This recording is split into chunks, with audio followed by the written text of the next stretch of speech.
ചാലിശ്ശേരി പെരുമണ്ണൂർ യുവതാര ക്ലബിന്റെ ആഭിമുഖ്യത്തിൽ സംഘടിപ്പിക്കുന്ന 13ാമത് അഖില കേരള ഫുട്ബോൾ ടൂർണമെന്റിന് തുടക്കമായി.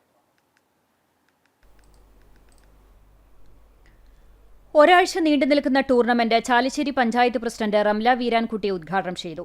ക്ലബ്ബ് പ്രസിഡന്റ് വിഷ്ണു അധ്യക്ഷനായി. അജയൻ ചാലിശ്ശേരി മുഖ്യാതിഥിയായി. വിജയികൾക്ക് പെരുമ്പിലാവ് വിദ്യ റെസിഡൻസി സ്പോൺസർ ചെയ്യുന്ന വിന്നേഴ്സ് പ്രൈസ് മണിയും പെരുമണ്ണൂർ പ്രവാസി കൂട്ടായ്മ നൽകുന്ന ശിവൻ മെമ്മോറിയൽ വിന്നേഴ്സ് ട്രോഫിയും സമ്മാനിക്കും. റണ്ണേഴ്സ് അപ്പാകുന്ന ടീമിന് ചാലിശ്ശേരി സലിം സോമിൽ നൽകുന്ന റണ്ണേഴ്സ് ഗ്രാൻഡ് മണിയും ബാലേട്ടൻ പെരുമണ്ണൂർ റണ്ണേഴ്സ് ട്രോഫിയും ലഭിക്കും. തൃശൂർ, പാലക്കാട്, മലപ്പുറം ജില്ലകളിൽ നിന്നുള്ള കരുത്തരായ 8 പ്രമുഖ ടീമുകളാണ് ഇത്തവണ കിരീടത്തിനായി മാറ്റുരയ്ക്കുന്നത്. ഞായറാഴ്ച നടന്ന ഉദ്ഘാടന മത്സരത്തിൽ ORPC കേച്ചേരിയും പ്രണവം പെരുമണ്ണൂരും ഏറ്റുമുട്ടി. ആവേശകരമായ മത്സരത്തിൽ എതിരാളികളെ 2 ഗോളിന് പരാജയപ്പെടുത്തി ORPC കേച്ചേരി വിജയികളായി. തിങ്കളാഴ്ച നടന്ന മത്സരത്തിൽ കൈരളി ചാലിശ്ശേരിയെ എതിരില്ലാത്ത 2 ഗോളുകൾക്ക് പരാജയപ്പെടുത്തി GCC ചാലിശ്ശേരി വിജയിച്ചു. ബുധനാഴ്ച വൈകിട്ട് നടക്കുന്ന മത്സരത്തിൽ റെഡ് സ്റ്റാർ കൊടിക്കാക്കുന്നം, സൂര്യ ഉദിനിപ്പറമ്പും തമ്മിൽ ഏറ്റുമുട്ടും.